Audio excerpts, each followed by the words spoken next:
بسم الله الرحمن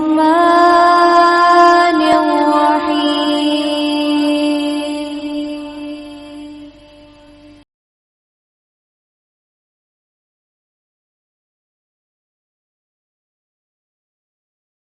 آله وأصحابه أجمعين ومن تبعهم بإحسان إلى يوم الدين. يا أيها الذين آمنوا اتقوا الله حق تقاته ولا تموتن إلا وأنتم مسلمون. يا أيها الناس اتقوا ربكم الذي خلقكم من نفس واحدة وخلق منها زوجها وبث منهما رجالا كثيرا ونساء واتقوا الله الذي تساءلون به والأرحام إن الله كان عليكم رقيبا. يا أيها الذين آمنوا اتقوا الله وقولوا قولا سديدا يصلح لكم أعمالكم ويغفر لكم ذنوبكم ومن يطع الله ورسوله فقد فاز فوزا عظيما. أما بعد فأعوذ بالله من الشيطان الرجيم. بسم الله الرحمن الرحيم. الذين آمنوا وتطمئن قلوبهم بذكر الله ألا بذكر الله تطمئن القلوب. محترم صدر اجلاس، معزز علماء کرام، ذمہ داران جماعت و جمعیت، مجلس میں شریک بزرگوں، نوجوان بھائیوں اور پردہ نشین خواتین اسلام، اللہ رب العزت ہم سب کا خالق و مالک اور ہم سب کا معبود برحق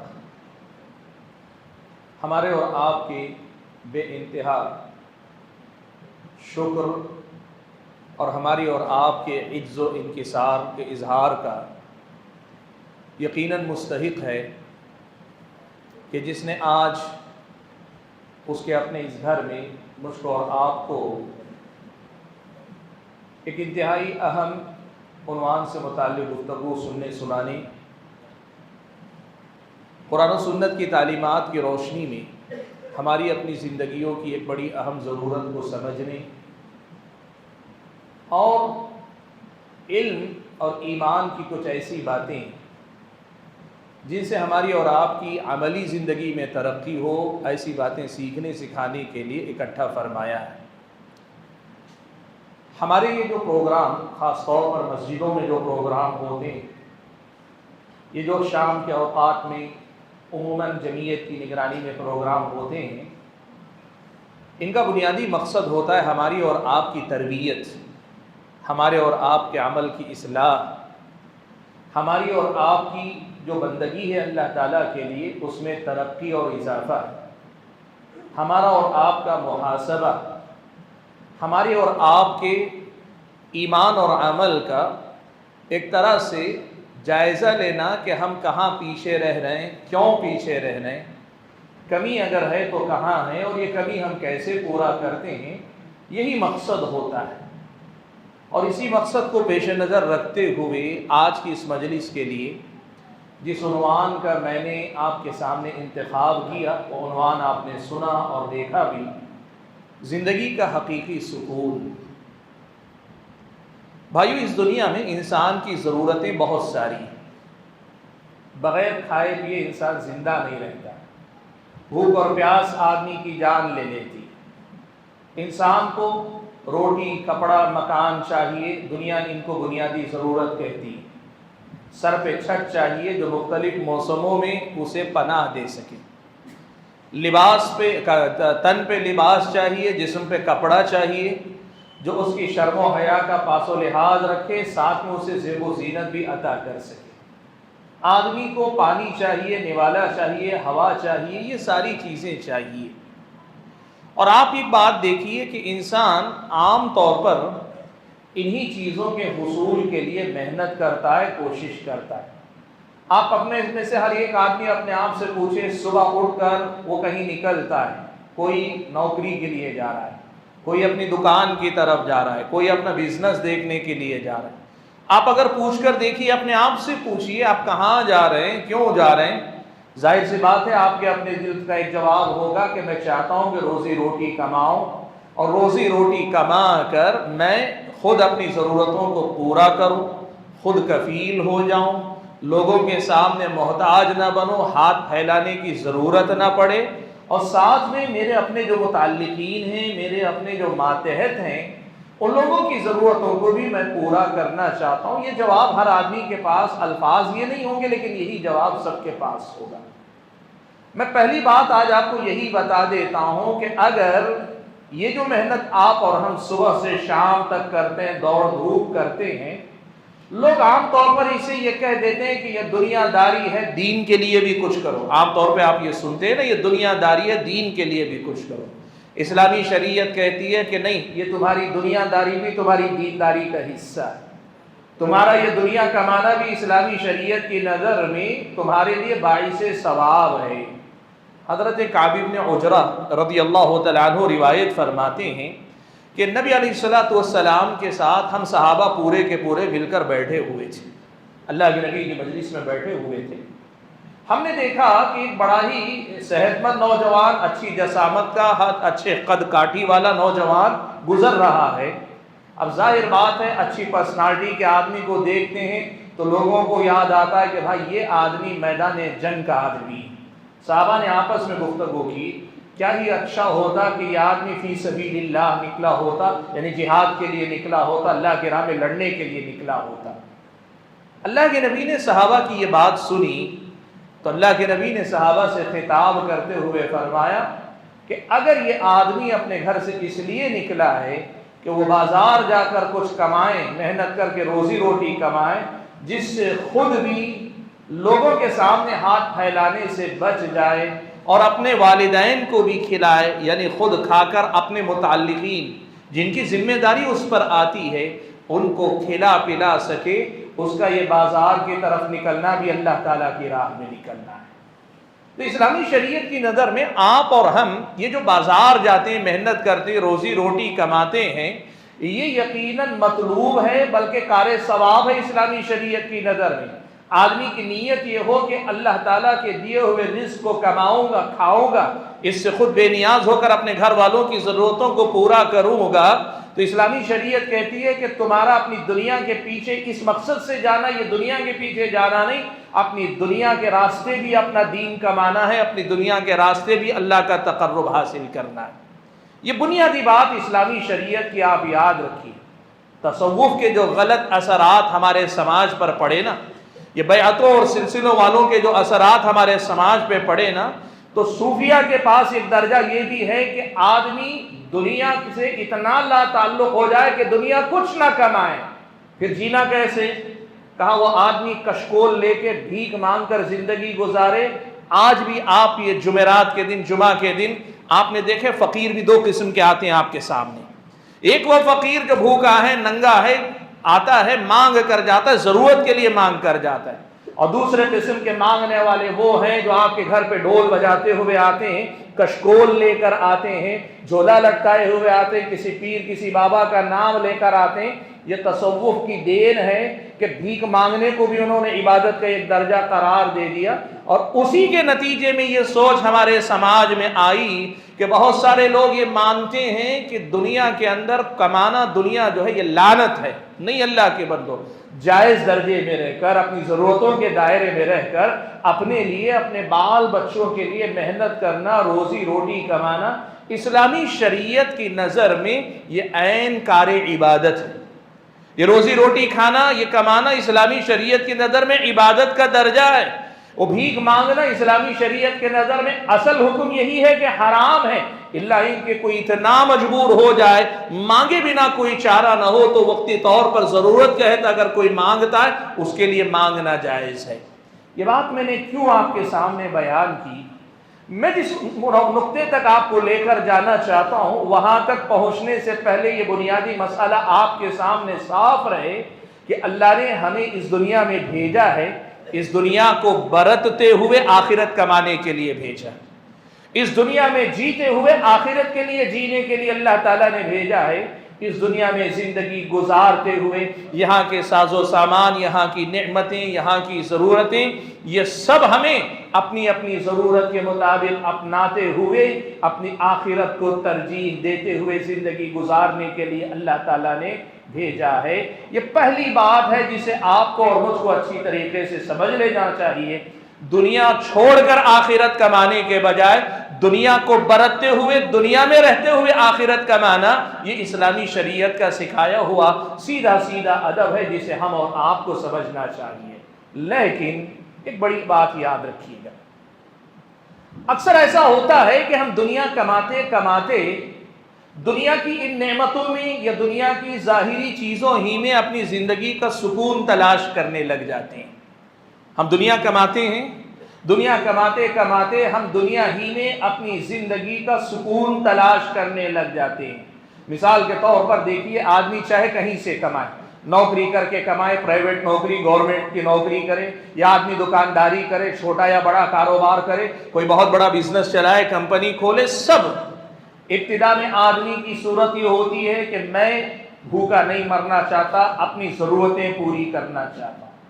اگلے مرحلے میں آدمی آتا ہے، میں اپنی ضرورتیں بہتر سے بہتر انداز میں پوری کرنا چاہتا ہوں، صرف کھانا نہیں اچھا کھانا چاہتا ہوں، صرف پہننا نہیں زیادہ اچھا پہننا چاہتا ہوں، اور پھر اس کے بعد آدمی اس سے آگے بڑھ کر ضرورت اور زیادہ اچھے انداز میں ضرورت پورا کرنے سے آگے انہی میں لذتیں ڈھونڈنے لگتا ہے، انہی میں مزہ تلاش کرنے لگتا ہے۔ مثال کے طور پر یہ کہ کپڑا وہ پہنو جو مجھے اچھا بھی لگے، میری ضرورت بھی ہو، اور ساتھ میں اس کپڑے کا اپنا جو ہے ایک فیل ہوتا ہے، اس کا ایک احساس ہوتا ہے، میں بہتر سے بہتر کپڑا، دنیا کا مثالی کپڑا پہننا چاہتا ہوں۔ کھانے میں آدمی لذتیں ڈھونڈنے لگتا ہے، اور ایسے ہی ایک اچھا مکان بناتا ہے، مکان اچھا بنانے کے ساتھ اچھے ساز و سامان سے اپنے مکان کو آراستہ کرتا ہے، بیڈ آرام دہ، کرسیاں بیٹھنے والی، صوفے وغیرہ آرام دہ، اور اس کے ساتھ ساتھ اپنے گھر کے اندر اے سی لگایا، فلا لگایا۔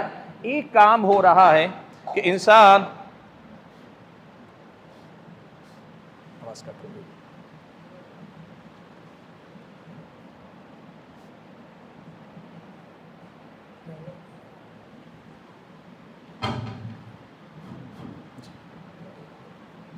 ایک کام اس دنیا کے اندر انسان کا یہ ہو رہا ہے کہ آدمی کیا کرتا ہے، اپنی اسی دنیا کے اندر اور آسانیاں اور زیادہ سہولتیں اور زیادہ بہتری اور اعلیٰ درجے کی سہولیات تلاش کرتے کرتے اسی میں سکون تلاش کرنے لگ جاتا ہے۔ مثال کے طور پر کل تک اگر تختے کے پلنگ پہ سوتا تھا، آج ذرا آرام دہ بیڈ تلاش کرتا ہے، پھر اور زیادہ بہترین گدا تلاش کرتا ہے۔ آدمی کو لگتا ہے کہ زندگی کے یہ اسباب، یہ ساز و سامان بڑھتے جائیں گے تو میری زندگی میں سکون آتا چلا جائے گا۔ یاد رکھو میرے بھائیو، اس دنیا کی نعمتیں جتنی ہم اور آپ کو زیادہ سے زیادہ ملتی جائیں گی نا، یقیناً یہ پہلے ہمارا پیٹ بھریں گی، ہماری ضرورتوں کو پورا کریں گی، پھر ہمیں یہ عزت دے گی، یہ ہمیں مزہ دیں گی دنیا کا۔ لیکن اگر ہم اور آپ یہ سمجھتے ہیں کہ یہ دنیا اور دنیا کی بڑی سی بڑی نعمت ہمیں زندگی میں سکون دے دے گی، تو پھر آپ کو سمجھ لینا چاہیے کہ ابھی ہم نے سکون کو پہچانا نہیں ہے۔ زندگی میں ایک بات یاد رکھیے، جسمانی عیش و آرام ایک الگ چیز ہے، اور زندگی کا سکون جسے کہتے ہیں وہ ایک الگ چیز۔ اگر ساز و سامان کی کثرت کا نام، دنیا کی نعمتوں کا نام، دنیا کے عیش و آرام کا نام ہی سکون ہوتا نا، تو دنیا میں کوئی مالدار صاحب حیثیت زندگی میں کبھی بے سکون بے اطمینان زندگی جینے والا نہیں ہوتا۔ وہ آرام دہ زندگی دے رہا، لیکن سکون والی زندگی اسے حاصل نہیں ہے۔ یاد رکھنا اللہ تعالیٰ کے بندو، زندگی کا عیش و آرام ایک الگ چیز ہے، اور زندگی کا حقیقی سکون ایک الگ چیز ہے۔ دنیا کی ایک بڑی تعداد ایسے ہی نادان انسانوں پر مشتمل ہے جو یہ سمجھتی ہے کہ زندگی کا یہ آرام ہی سکون ہے، زندگی کا یہ اطمینان اور سہولتیں ہی سکون ہیں۔ آدمی غریب ہوگا، آدمی کو یہ لگتا ہے کہ جس دن میں خوب کما لوں گا میری زندگی میں سکون ہی سکون آ جائے گا۔ اولاد کی نعمت سے محروم ہے، آدمی سمجھتا ہے جس دن میری گھر میں اولاد ہو جائے گی میری زندگی میں سکون ہی سکون آ جائے گا۔ آدمی سمجھتا ہے میری شادی نہیں ہوئی، لڑکا یا لڑکی، جس دن میری شادی ہو جائے گی اس دن میری زندگی میں سکون آ جائے گا۔ میرے بھائیوں، ایک بہت واضح لفظ آپ کو بتا رہا ہوں، یہ دنیا کی ساری نعمتیں آپ کی ضرورت پورا کر سکتی ہیں، آپ کو آرام دے سکتی ہیں، آپ کو لذتیں فراہم کر سکتی ہیں، آپ کو مزہ دے سکتی ہیں، لیکن انسان کی زندگی کو حقیقی سکون کبھی نہیں دیتی۔ اس لیے سب سے پہلے سکون کسے کہا جاتا ہے اسے پہچاننے کی کوشش کرو۔ سکون کس کو کہا جاتا ہے، وہ کیا ہے، وہ کون سی دولت ہے، اسے جاننے کی سب سے پہلے کوشش کرو۔ دیکھو میں آپ کے سامنے ایک مثال دیتا ہوں، آپ کی سمجھ میں بات آئے گی۔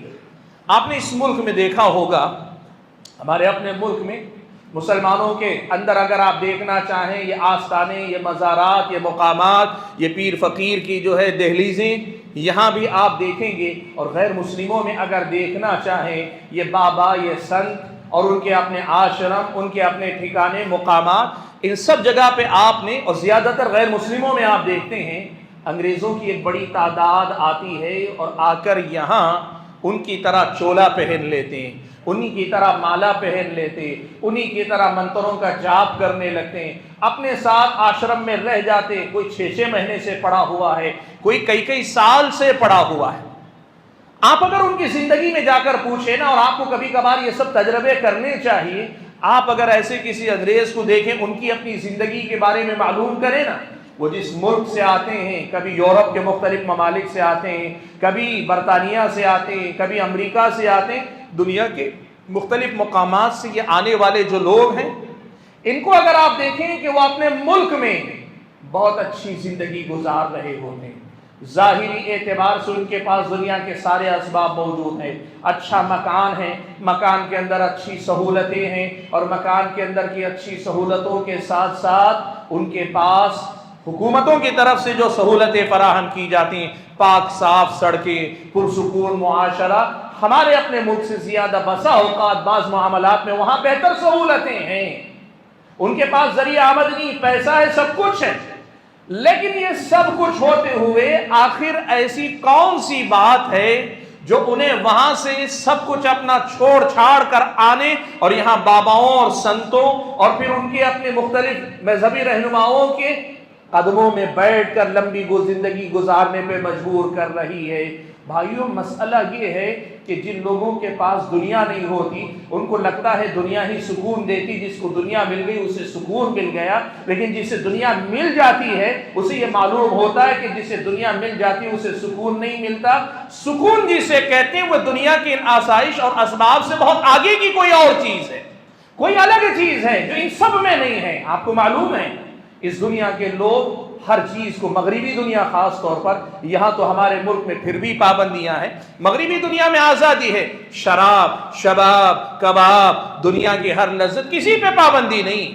لوگ انہی سب چیزوں میں سکون تلاش کرتے ہیں نا، وہ لوگ ان ساری چیزوں کو برتنے کے بعد بھی دیکھتے ہیں کہ سکون اس کے اندر نہیں ہے، وہ اپنے اندر یہ خلا محسوس کرتے ہیں، اپنے اندر یہ خالی پن محسوس کرتے ہیں، اس خلا کو بھرنے کے لیے دنیا میں مارے مارے پھرتے ہیں، اور جب ان کو کہیں بھی جھوٹا سچا ذرا بھی سکون ملتا ہے، تسلی ہونے لگتی ہے، وہ لوگ پھر وہیں کے ہو جاتے، دنیا چھوڑ کر اس کے پیچھے لگ جاتے ہیں۔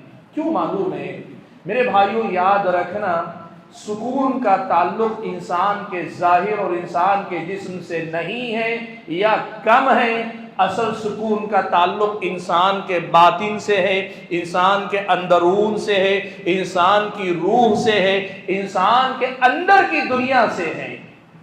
آج ایک حقیقت آپ یاد رکھیے، آپ ایک حقیقت یاد رکھیے، اللہ تعالیٰ نے انسان کو جسم اور روح کا مرکب بنایا۔ دو چیزیں، جب آپ ایک انسان کا ذکر کرتے ہیں، انسان کا جسم ہے اور انسان کی روح۔ جسم کو اللہ تعالیٰ نے مٹی سے پیدا کیا اور مٹی زمین کی چیز، روح کو اللہ تعالیٰ نے آسمان پر پیدا کیا۔ اب زمین سے پیدا کیے گئے جسم کی ضرورتوں کا انتظام اللہ تعالیٰ نے دنیا کے اندر ہی کر دیا۔ انسانی جسم کو کیا کیا چاہیے، کھانا پینا، ہوا، اس کی زندگی کے عیش و آرام کے اسباب، یہ سارے اللہ تعالیٰ نے دنیا کے اندر پیدا کر دیے، اور انسان کو اللہ نے وہ عقل دے دی کہ جس عقل کے استعمال سے وہ اس دنیا کو کھولتا جا رہا ہے، اس دنیا کو پرکھتا جا رہا ہے، تحقیقات کرتا جا رہا ہے، زندگی کے ہر میدان میں بہترین سے بہترین سہولتیں ایجاد کرتا جا رہا ہے۔ اللہ کی دی ہوئی عقل کے ذریعے اس دنیا کو برت رہا ہے، اور اس دنیا کو برت کر اپنے جسم کو آرام پہنچانے، اپنی زندگی کے ہر معاملے کو آسان سے آسان بنانے کے لیے جتنے اسباب ہو سکتے انسان بناتا جا رہا ہے۔ یہ انسان کی اپنی جسمانی ضرورتوں کا مسئلہ ہے۔ دوسری طرف انسان کی اپنی روح ہے جسے اللہ تعالیٰ نے آسمانوں پہ پیدا کیا۔ اللہ تعالیٰ نے روح کی غذا بھی آسمان سے اتاری ہے۔ یاد رکھنا، جس طرح جسم کی بھوک ہوتی ہے، پیٹ کی بھوک ہوتی ہے، ایسے ہی روح کی بھی ایک بھوک ہوتی ہے۔ روح کی بھی ایک بھوک ہوتی ہے۔ جس طرح انسان کا جسم پیاسا ہوتا ہے، انسان کو پیاس لگتی ہے، ایسے ہی روح کی بھی ایک پیاس ہوتی ہے۔ افسوس اس کا ہے کہ ہم اور آپ نہ روح کی بھوک کو محسوس کرتے ہیں، نہ روح کی پیاس کو محسوس کرتے ہیں۔ زندگی میں جسے سکون کہتے ہیں نا، حقیقی معنوں میں سکون وہی ہے جو روح کی بھوک کو مٹا کے حاصل ہوگا، جو روح کی پیاس کو مٹا کے حاصل ہوگا، وہی زندگی کا حقیقی سکون ہے۔ نیاز کر دیتا ہے تب جا کر آدمی کے اندر سکون کی دولت اترتی ہے۔ اس کے بجائے آدمی اگر جسم کی ضرورتوں کو پورا کرتا رہے تو پھر آدمی کو آرام ملتا ہے، جسم کو آرام ملتا ہے، لیکن روح کا سکون اسے میسر نہیں ہوتا۔ آج جو مسئلہ ہے وہ کیا ہے؟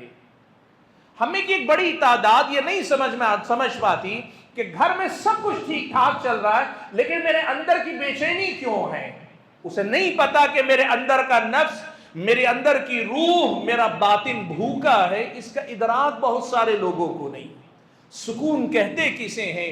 روح کی بھوک کو مٹا دینے کا نام سکون ہے، اور روح جب بھوکی ہوتی ہے، پیاسی ہوتی، انسان کا باطن جب خالی ہوتا ہے تو وہ بے چینی، وہ اضطراب، وہ قلق، وہ بے اطمینانی کی کیفیت آدمی کو بے چین رکھتی ہے۔ یہ سمجھنے والے دنیا کے اندر بہت تھوڑے لوگ ہیں۔